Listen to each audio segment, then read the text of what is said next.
Hello and welcome to What Are You Saying Ways, and this is where we talk about topics all in the news and how it affects us all. My name is Mary Ann Okon and I'm being joined in the studio by Shay. Hi, Maria. Hi, you look so gorgeous, by the way. So pretty. I love your hair. Thank you. It's giving African queen. Okay, girl, okay. It's so beautiful. It's so good to be doing this again. It's like, last Monday. You are my we see what they're doing. Sister. Yeah, I know. Anyway, welcome, and I hope everyone had a great weekend because so much happened over the weekend, and that's what we're here to talk about. Shay, how's your weekend, and how did your day go today? My weekend was fast. When I woke up this morning, I'm like, is this Sunday? Because the weekend was too fast. I didn't rest enough because I had events, all of that. But we are here, and my day was all right. But I experienced traffic. Oh well, Coming here, living in Lagos is living in traffic. And I usually have motion sickness, so while in traffic, I felt like throwing up. It was crazy, but I'm here. Hi, everyone. We're glad that we are here. Yeah, anyway, here's what today's quote is. A very interesting one, if you ask me. Now, it is one by Theodore Roosevelt. It says, when they call for the roll call in Senate, the senators do not know whether to answer present or not guilty. And I don't know, is this something that's we could actually attach to our Senate? If we said, Senate President, sir, what will he be responding to? Guilty. Just an aside, this just reminds me of, I was not there, you were there. I was not there. Check the records. I was not there, we were not there. But just so that you remember this, because this is something that we should all think about. Yeah. Here goes the quote again. When they call the roll call in the Senate, the senators do not know whether to answer present or not guilty. And this is by former American President Theodore Roosevelt. Now, we'll look again at what's happened in the Senate over the past week with the issue of Senator Ningi, which is also going to be one of the things that we're going to be talking about today. If you went out of the country and, someone asked you how, relevant your legislature in your country is, what would your response be? I will not be able to give an answer that I'll be proud of. But like we all know, we wouldn't say our legislative government is reliable, transparent, and accountable. Remember our topic last week? So it's despairing, that's how it is. But it is what it is. And here we are. Yeah. Okay, well, let's go into today's conversation. Now, the 2024 budget is reportedly padded. Now, and Nigerians have been fuming over this. Remember last week, Senator Abdul Ningi, who's representing PDP Bauchi on the floor of the National Assembly, was suspended, prompting some to express alarm over the large numbers engaged in the charges. While others claim the Senate tried to sweep under the carpet the accusations, today we have Segun Sopitan to review the alleged Senate budget padding with us, and of course we'll be getting to touch all of the areas and the recent developments, and we will also be opening up the phone lines because we want to hear from you, because that's what the program is. What are you saying about these topics? Because we know that these are conversations you're having in your living room, on the coffee table, with your friends in the office, so we would love to hear from you, but we'll start this conversation after the break. Stay with us.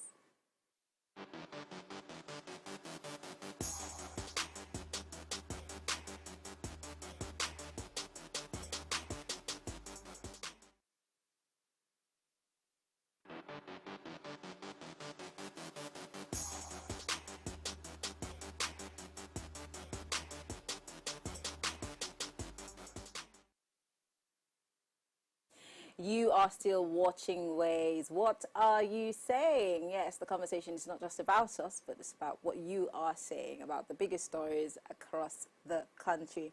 Now, as planet Earth gives billions of tons of its natural resources each year to support human beings who live on it, the health of the planet continues to decline.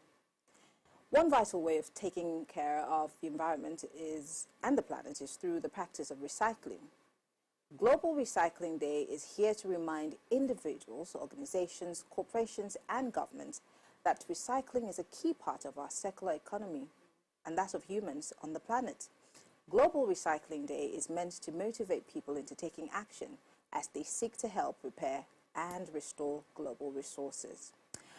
And so we're saying, take care of Mother Earth. Yes. If not, Mother Earth cannot take care of you. Absolutely. Are you one of those people who are very, because I have friends who literally have 3 bags for recycling, bottles, plastics. Yeah, I'm actually, it was recently I realized that I'm actually that type of person. Yeah, I'd rather reuse the item again so that I don't dispose it. So yes, it's very good, and I really hope that Nigerians would, look into recycling, using stuff that they would naturally just want to throw out, and, it's waste to the environment and it is harmful to Mother Earth. This was something that you talked about in your What's in the News last week when we talked about styrofoams or something. Yeah, exactly. Absolutely. Yes. But you see, I think that we've also totally forgotten about the fact that what we give to the earth is what it gives back to us. Absolutely. I remember back in the day, the former governor of my state used to be a serious proponent of keeping the environment clean. So if you were to build a house in Cross River, for every tree that you cut down, you must plant at least 2. And so I don't know if that's here in Lagos because everywhere is concretized. Let's talk about it. But in Cross River, you must build at least 2 trees plant 2 trees in your house because they thought that it was, and cutting of trees was not allowed per se. Love that. Yeah. But then, do we really care about the environment with all of the things that we're doing and the depletion of the ozone layer? We're complaining about heat today. See, the heat. When I walked in today, see the way I was sweating. I know. We need to really take care of our environment, and because, like you said, whatever you give Mother Earth is what you give back to us. So let's take care of our environment. It's very important. Okay. Yeah. Well, let's see what's in the news. Shay, what did you find in the news? Okay, so university staff begins strike over withheld salary. University staff have commenced a nationwide strike under the directive of members of the Senior Staff Association of Nigerian Universities and the Non-Academic Staff Union of Universities, that's NASU. The unions are protesting that what they call unfair treatment and disparity in the payment of withheld salaries by the federal government. In this news, they also mentioned that salaries are not just being owed for the regular staff, but also vice chancellors, registrars, bursaries, and it's just really despairing. It's because, salaries, how much are they even earning? To start with. It is not even, I remember I was having a discussion with a former lecturer. He moved to another university and he told me how much he was earning. I wanted to cry. And they're still being owed. We don't really care for our teachers, you see. So that's the problem. You see, these people are the ones who mold us, but then we literally abandon them like a piece of rubbish. And it goes down to even normal teachers. You see, I had an event in my university a few weeks ago, and one of my professors, his phone went bad. He couldn't even afford to fix it because they had not been paid. And it's very disheartening, really, because you come to think of it, how much does a senator earn? Just the sitting allowance can pay the salaries. So why are they being owed? It's really sad.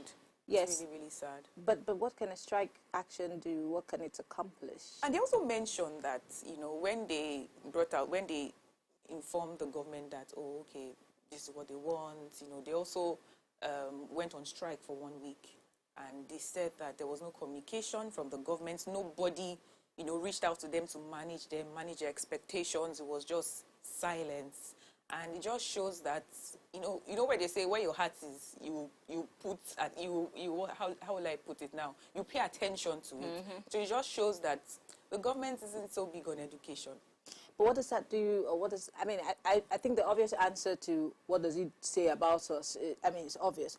But what does that do to our future? Because the truth is, if we must have intelligent leadership, if we must have the kind of leadership that we're asking and demanding for, we must start from, the classrooms. Absolutely. And people always say that these people who are leading us today got good education at no cost. See, don't let us even start. Let us start. It's so painful.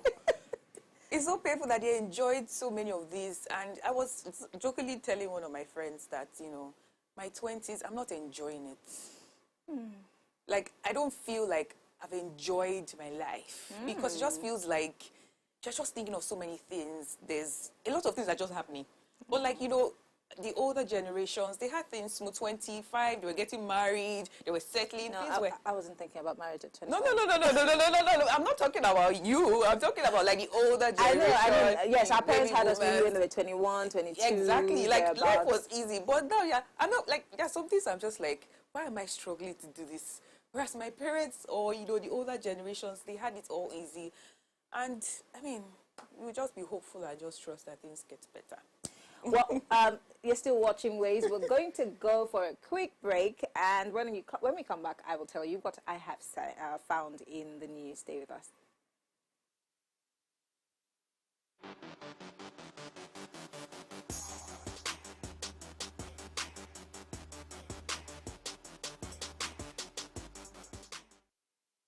Exactly. I feel like the problem comes like just right after you said, I like the way you're dressing, and like you don't need to put that and when you're talking to me. Like I know that I look good, but it's like you could stop like I like the way you're dressing, period. Why do you have to take it to now you feel like, hey, I can say this to you and you don't want me to feel offended? Like as you just said, everyone has a right to their opinion, great. I have an opinion to feel offended because why are you adding all that extra stuff to me? I don't know you from anywhere. Why are you telling me you want to knock me? Like, it's just, like, weird. Like, I get it. This is a stranger. It's one thing to admire. It's another step to walk up to someone, tell them they look good, and then now project what you feel like you want to do to them. So when you admire, what thought comes into your head? I'm just like, wow, this person looks good, and keep it pushing, because how many people do you see in a day that look good? In today's dynamic global economy, small and medium enterprises stand as unsung hero, playing a pivotal role in driving economic growth, fostering innovation, and creating employment opportunities for millions. Now, according to the World Bank, 600 million jobs will be needed by 2030 to absorb the growing workforce. And believe me when I tell you that the SMEs will be the major employer. My name is Oluwadamilola Ibituri, and I'm on a mission to uncover and reveal the stories of incredible entrepreneurs who are changing the game in the business world. I'll be sitting down with passionate and innovative business leaders as they share their journeys, challenges, futuristic plans, and successes. SME Chats, spotlighting inspiring entrepreneurs, one episode at a time.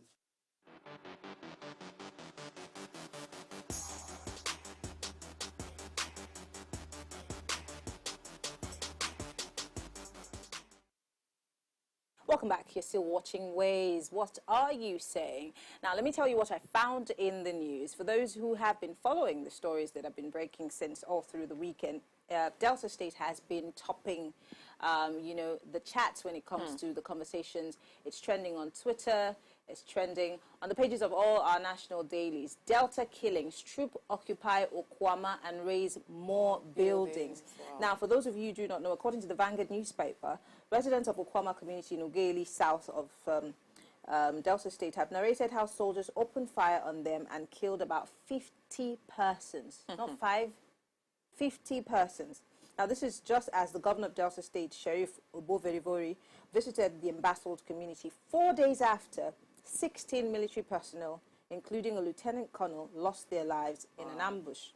The residents spoke from hiding as they fled into the bush after the March 14 ambush of soldiers. I'm going to leave it there and, give you some more background.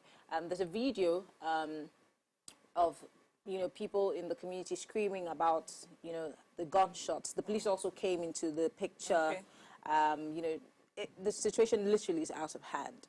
Now, we all know what it means to deal with a soldier badly, let alone kill soldiers who were supposed to be mediators.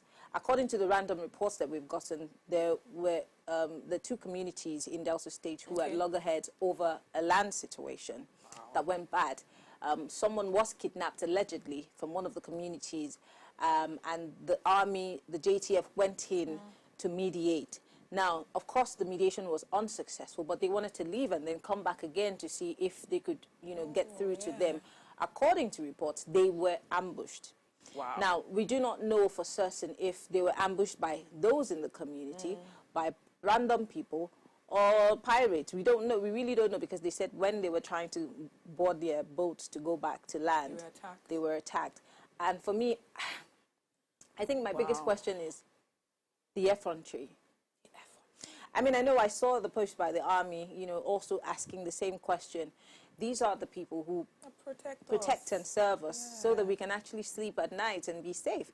Wow. But on the other hand, the reprisal attacks by the army also, I don't know if we can justify it. Yes, killing 16 personnel of the army is a big deal, but also randomly killing Shouldn't 50 kill more, people. No, we can't I keep don't know. killing people. It wouldn't stop everything. It wouldn't bring anybody back.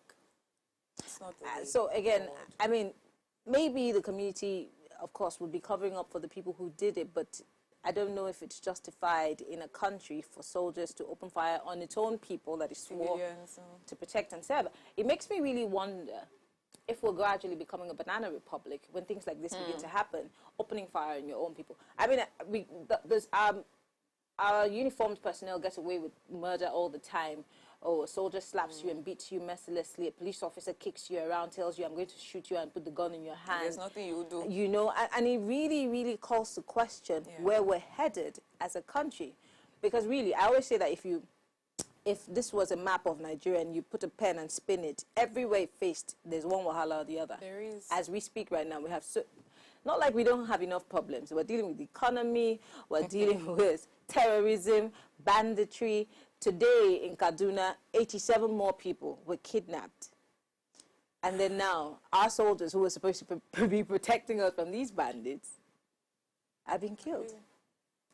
And some people are blaming Mr. President for saying that the army should go ahead and, you know, fish out these people. But I don't think the president said kill everybody and burn down their houses. He didn't mention that.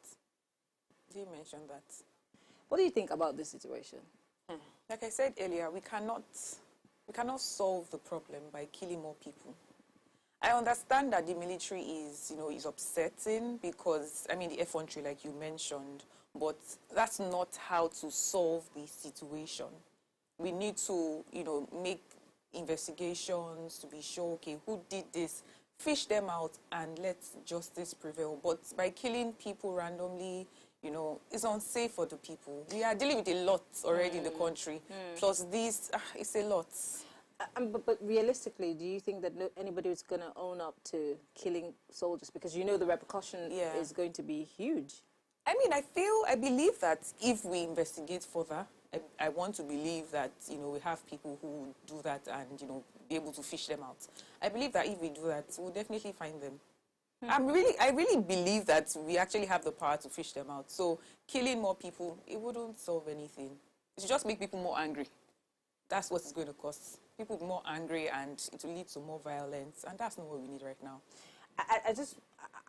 I'm curious, and this is what's going on in my head, about us always bringing in the army when we have an issue where police is supposed to be intervening. Why is the army playing a police role within our country when we're not in a war situation? That's another point of view, absolutely. I always wonder about that, because if the police was doing proper policing, then we don't need the military to be doing the work. It's not their business to be doing all of that. Exactly. Yes, you have a joint task force, maybe because some parts of, the Niger Delta is still a hotbed of sorts. But why can't the police deal with this issue? And I'm not saying it could have fared better for the police, but I mean, it's such a dicey situation that you barely even know how to handle it. I don't even know what's going through the mind of the president right now. It's such a tough time to be leading a country like Nigeria that's, it's bedeviled by all sorts on every side. Unfortunately, we have to tell ourselves the truth. Yeah. It's a tough time to be a Nigerian. It is. Let alone the president. We're going to go on a quick break. When we come back, we're going to be talking with our guest, Segun Sopitan, as we look at the issue of budget padding.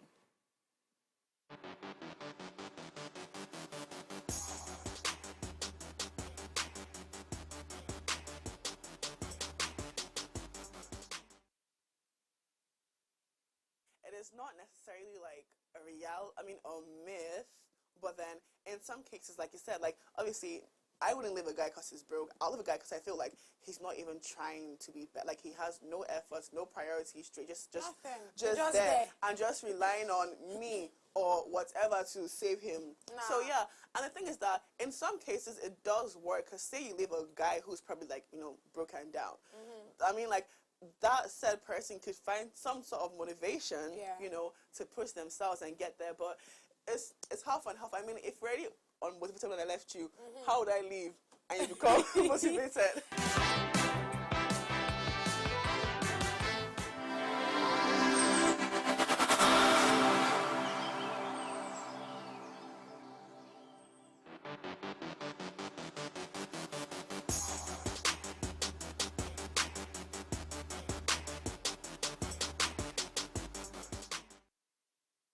We're so glad to have you back on Ways.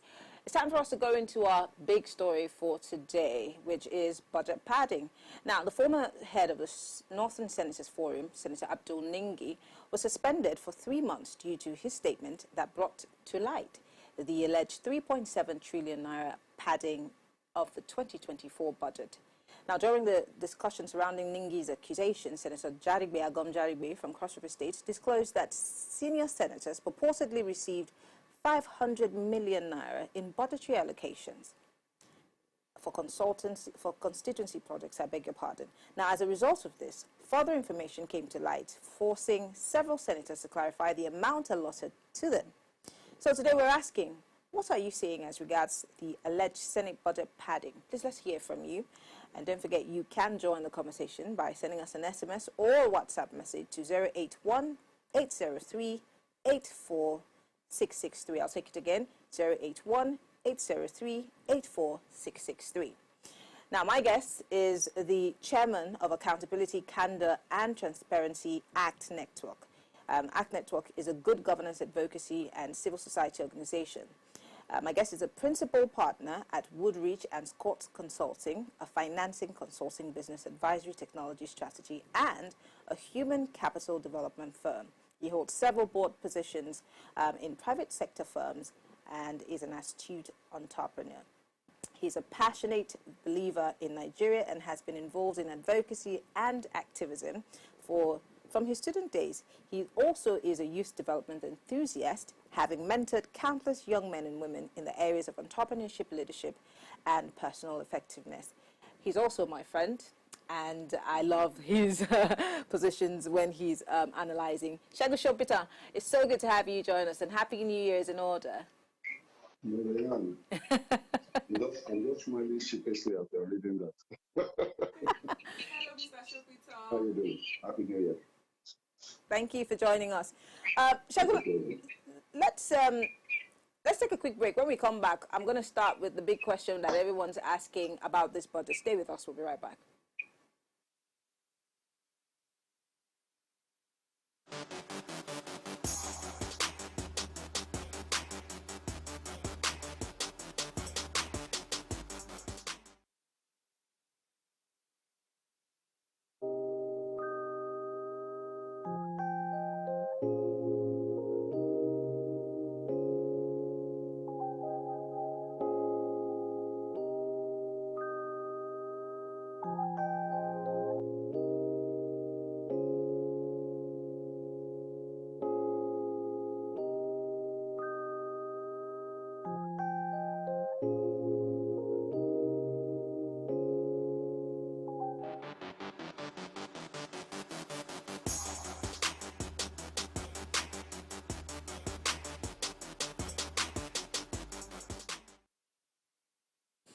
Well, we're back. It's still Ways, and we're talking today about the alleged budget padding situation that set the Senate in pandemonium last week. And then, of course, as a result of this, a prayer was put together which ended up suspending Senator Ningi, who's representing Bauchi and also the People's Democratic Party on the floor of the Senate. My guest, Segun Sopitan, is here to discuss the situation. Segun, of course, you are an accountability person, and you and I over the years have talked about the issue of accountability and corruption and, you know, the wave of, what's the word? Reckless abandon that our senators and politicians have, spent monies that belong to taxpayers. But the first thing that we would consider is, do you think the Senate did the right thing in suspending the good Senator Ningi? Well, I mean, they have their rules of engagement. Those rules are pretty much part of law. And if they feel that one of their members have committed an offense under those rules, I guess it's within their rights and purview is to take whatever action that the rules allow. That's just addressing the issue from a very broad perspective. However, when you go into the specifics of the matter at hand, you wonder why a senator is being suspended for calling to question certain activities that have happened within the Senate. One would have expected that when Senator Ningi, who, by the way, is a ranking senator, has been in the Senate since 1999. That's 25 years now, if my math serves me right. And therefore, who one would expect knows what he's doing, understands the rules, knows what's within his limit, how far he can go, what he shouldn't say, what he should say. And for him to have gone ahead, to have said the things that he has said, one would expect that the Senate president would have referred that matter to the Appropriations Committee or the Ethics and Privileges Committee for further investigation. Yeah. This didn't happen. Instead, the Senate president threatened, and then shortly after the threat, they went ahead and suspended, Ningi. The suspension, by the way, apparently runs foul of the rules, which allow only a 14-day suspension in the event that the senator commits any offense against, the House. So the Senate hasn't acted well. I don't think they've acted in good faith. I think that when questions around accountability, around transparency are raised from any quarter, much less from within the Senate itself, the reaction cannot be to fight the person that is raising those allegations. The reaction has to be to investigate and clear the air, such that the public trust can be sustained, in the institution called the Senate. We have to remember, and I think that these senators need to understand, that they are an institution and they're very, very critical parts of the democratic experience for Nigeria. So acting with such bravado, with such high-handedness in a matter that should have been handled with care, that should have been handled delicately, leaves a lot to be desired. It's very unfortunate, and I think that the Senate president needs to be more careful as we go along with this matter, because I don't think we've heard the last of it. Well said, Mr. Sopitan. Thank you very much. I really love your perspective on that. So my question would be this. So Senator Ningi, he mentioned in his statement, and I quote, he said, "This is the highest budget padding that happened in Nigerian history under Senator Akpabio's watch." Do you agree with this statement? Well, it's an interesting thing for Ningi to say. One of the things that one finds quite interesting is the way we practice our politics in Nigeria. It's like clockwork. Certain things are expected to happen in a cyclical manner. Every 4 years, certain things happen. So with the advent of every new Senate, we've had this budget padding controversy. We've had it, in 2019, we had it in 2016. And every budget cycle thereafter, there are always whispers and rumbles around this padding issue. So Ningi saying that this is the largest, I don't know about that. Now, don't forget that the issue at stake, there are two issues at stake. There is the issue of budget padding. We need to define what that means. Budget padding itself in terms of changing the figures within the budget. And then there are issues of budgets that are completely missing, or that is completely different from what has been approved. And Ningi's accusation is that the budget that the federal government is currently executing is not exactly the same as the budget that the National Assembly passed. That is a grievous accusation. It's an impeachable offense. And I think that the air must be cleared. Let me come back to you, Mr. Sopitan. You talked about, the manner that it was being handled. I have a two-pronged question. First and foremost, why should the Senate be the judge and jury in its own matter Why couldn't it have been budget or an independent body looking into this? I mean, we have so many agencies, non-governmental organizations who their priority is open budgets and how these budget systems work. Second part of my question is, as Nigerians, we're always mostly concerned about the bigness of how huge the figure is, as opposed to the follow-through of this budget. What happens to projects that keep appearing in the budget every year? Money is allocated to those budgets, and half the time, these budgets or these projects are not followed through or even carried out in the first place. Where does that money go? Are we paying attention to the wrong things? Maybe the politics of it as opposed to the realities of what's facing us? Yes, Marianne. Fantastic question that you asked, especially the second part of it. And I'd like to talk about that.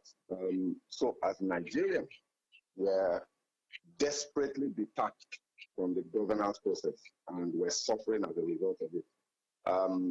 So Budget is a civil society organization, and they have done fantastic work. They do fantastic work every year, every budget cycle, to present the numbers. As a result of the work that they've done, the Ministry of Budget and National Planning has now made it, a point of duty to publish the budget, approved budget, the budget breakdown, and all of that on their website.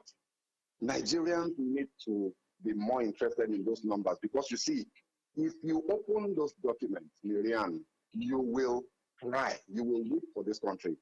It's a travesty what happens, where projects are repeated year in, year out. And anybody that is listening to this can simply take me up on this. Go online, go to the Ministry of Budget and National Planning, open the budget for 2021, open the budget for 2022, open the budget for 2023.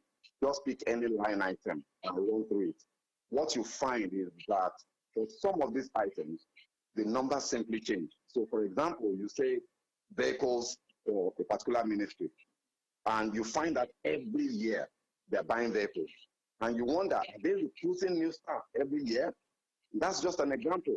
There is a particular federal government college, I think it's Ijaniki or something like that, somewhere on the way to Badagry, where the fencing of that secondary school was repeated about 3 or 4 times, year on year, over a 4-year period. Same figure for that same school for 4 years. And I could just go on and on. So the issues with our budget process are profound and deep, and they actually sit right at the bottom of the problems that we have as society. The reason that we are not developing at the pace that we ought to develop, for example, is that we're under budgeting. Now, not only are we under budgeting because we're not capturing all of the revenues of government and therefore do not have enough money for expenditure, the one that we're under budgeting, we're even now stealing. We are now finding repetitions, copy and paste budget processes, and all of that. So this is really terrible. It's something that we've got to fight as a people. The likes of budget are doing their part. My own CSO has just written to the Senate to demand that the purportedly missing 3.2 or 3.7 trillion part, the part of the budget for the GOEs and statutory institutions should be released, should be made available, so that the public can see it, the public can scrutinize it, and we can be sure that what Ningi is saying is not true. So we need more Nigerians, we need more organizations, more civil society groups, more of the media shining the light on these things and demanding the answers that we deserve to get, since we are running the democracy.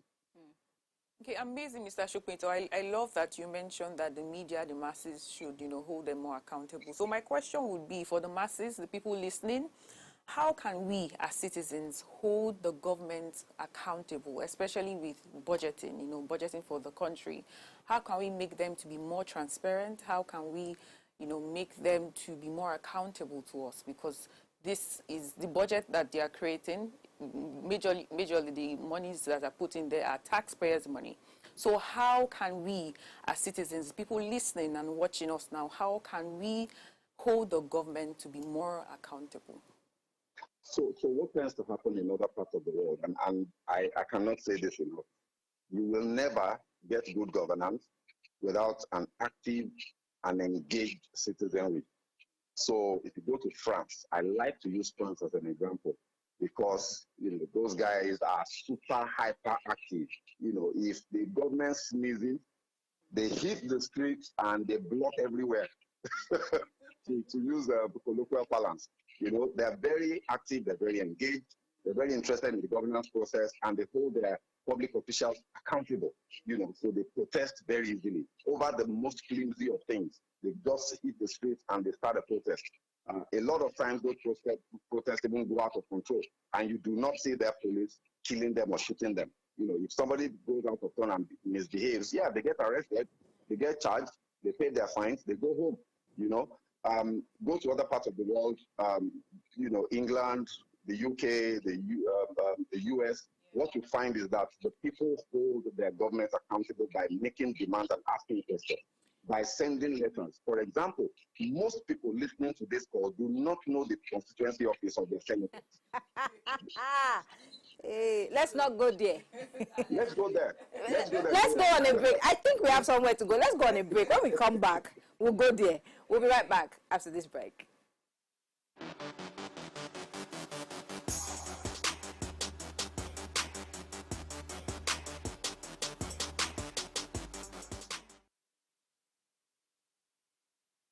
A lot of Nigerians just think that for any female personality to get into a political sector, to be either a minister, a commissioner, or even as far as a local government chairman, must have got to spread leg wide open because they feel like they can't work their way in it. And it's quite horrible. Of course, very. By the time they just look at you that, oh, you're running for this particular position, be like, no worry. Especially if you're running for deputy governor and the person you're running with is a male person. Be like, no worry. My next stereotype is when you sit down and somebody happens to cross over your leg, does that mean you're a cop? There's no cultural history to it. Are you sure? I did my research. I had tried to check, in the previous years in history, way back, something like this happened. No, nothing like this has happened. Most of the times, what you get to hear is, if you cross me, you've taken part of my destiny. If you cross me, I'll look like you. If you cross me, I'll become so it is not even fixed. That's why it is just somebody's illusion. Somebody just, somebody quite delusional just woke up one morning and then talked about it.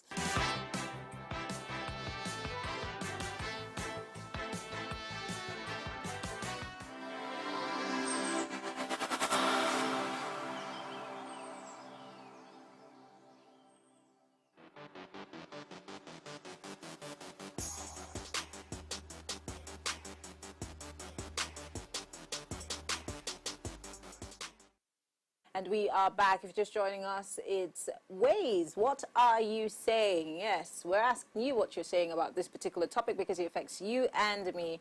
And we're looking at the issue of budget padding and the fact that Nigerians are fuming over it. For once, I ask, and for those of you who are watching and listening, what are you going to do with this anger?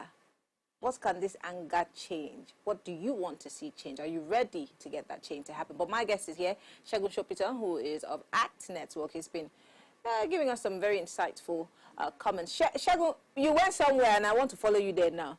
The issue of us not knowing who our councillors are, who our local government chairmen are, the people who are closest, the closest government to us, we don't know them. Could that also contribute to the fact that we're always sending some of the responsibilities of these local government chairmen, House of Assemblies, to the governor or Mr. President? Because half the time you hear, let the governor help us, let the federal government help us. Is it necessarily the politicians' fault that we don't know these things, or is it our fault that we're not interested in knowing these things? It's a bit of a little of both, actually. In countries that work, because the politicians understand that it's in their interest on the long run for these institutional processes to work, they put out information, into the public space about where they are, their whereabouts, their contact details, and all of that. They are duty bound to do that. If they don't, then the electoral process will punish them. Of course, we don't even want to go into the conversation about the electoral process in Nigeria and how that is supposed to be an accountability mechanism, a way of holding public public office holders accountable. We don't want to go there. We know what that experience is. So it's a two-way street. Now, the politicians are not doing their part. In fact, they're doing the exact opposite. They don't want you to know where they are. They don't want you to know their offices. They don't want you to have their contact numbers.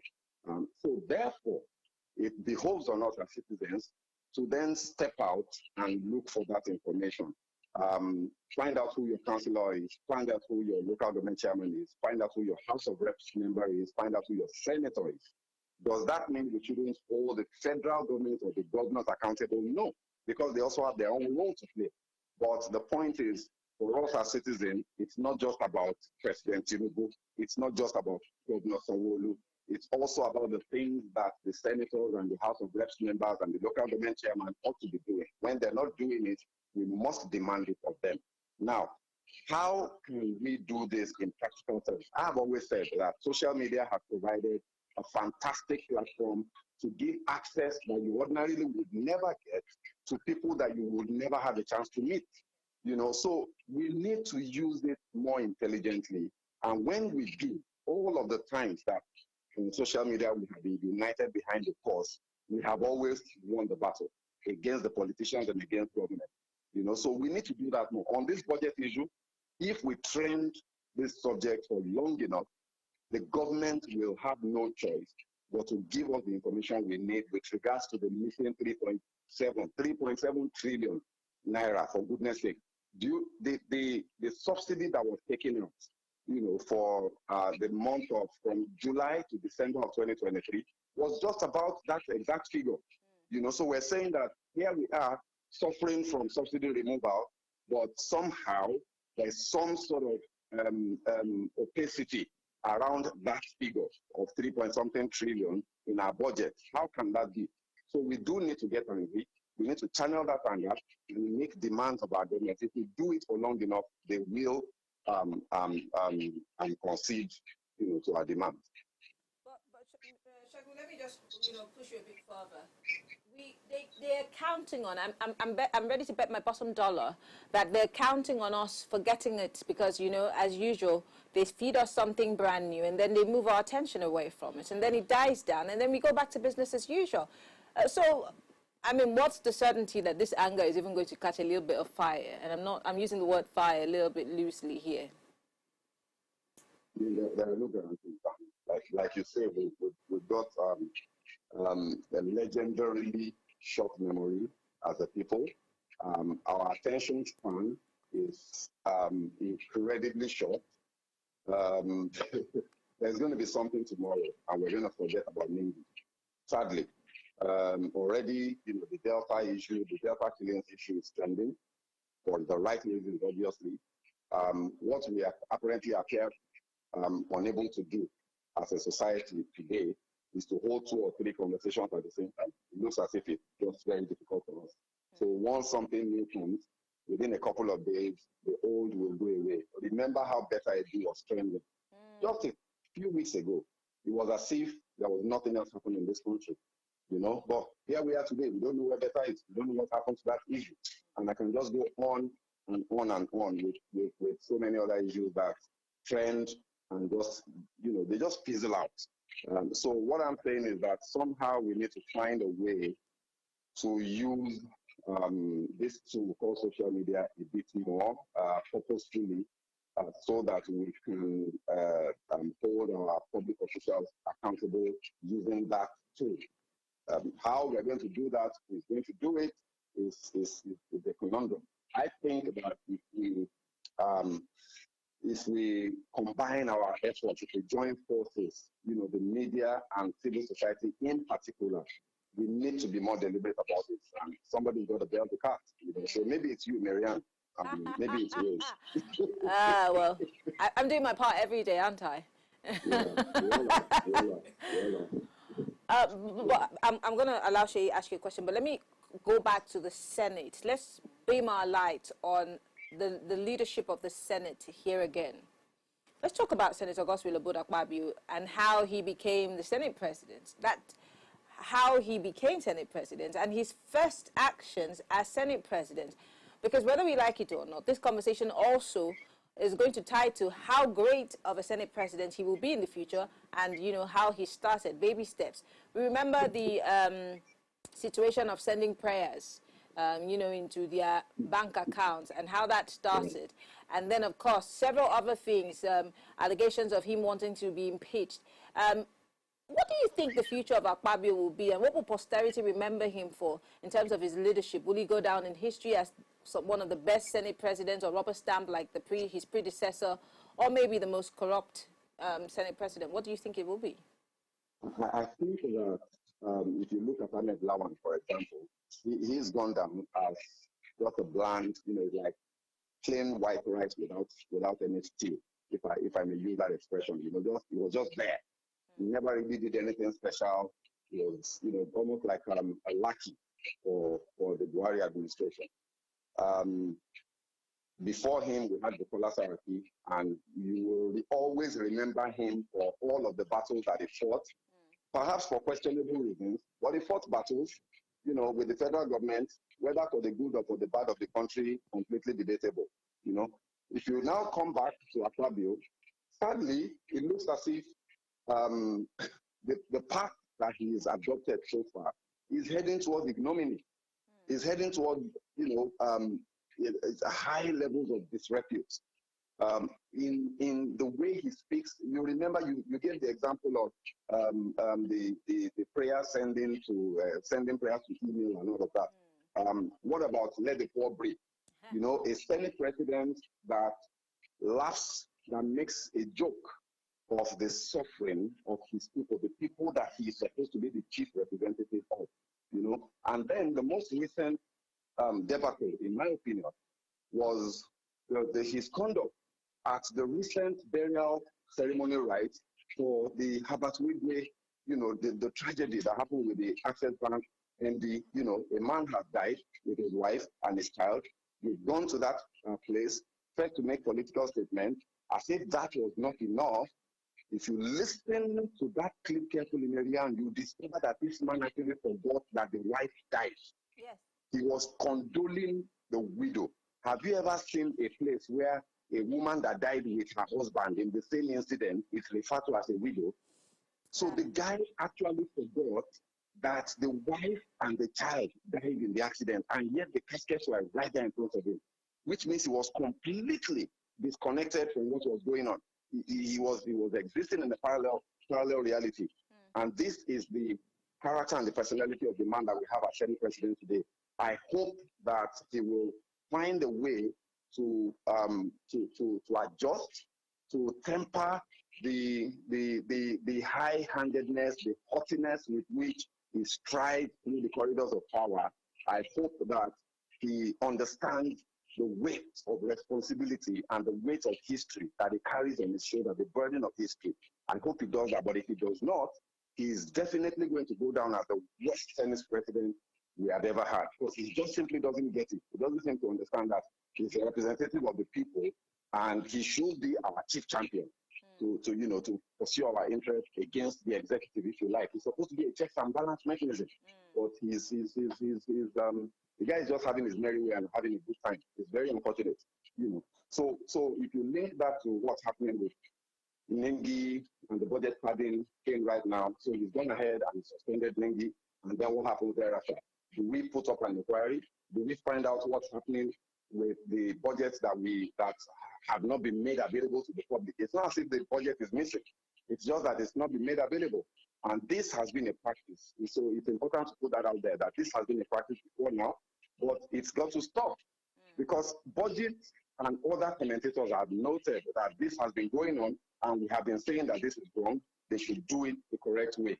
When you are putting that document together and sending it to the executive for sign off, it should be the entire budget, the entire 28.77 trillion to go.